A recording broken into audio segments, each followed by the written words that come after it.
ఇదే కదా నీ కథ ముగింపులేనిదై సదా సాగదా ఇదే కదా నీ కథ ముగింపులేనిదై సదా సాగదా నీ కంటి రెప్పలంచున మనస్సు నిండి పొంగిన ఓ నీటి బిందువే కదా నువ్వెతుకుతున్న సంపద ఒక్కొక్క జ్ఞాపకానికి 100 ఏళ్ల ఆయువుందిగా ఇంకెన్ని ముందు వేచనో అవన్నీ వెతుకుతూ పదా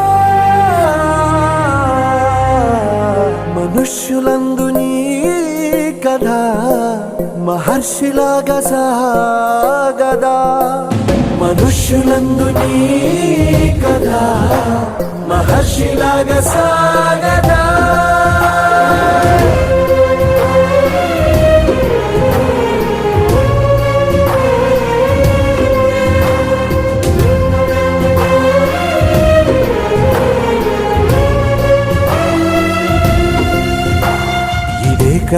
ఇదే కదా నీ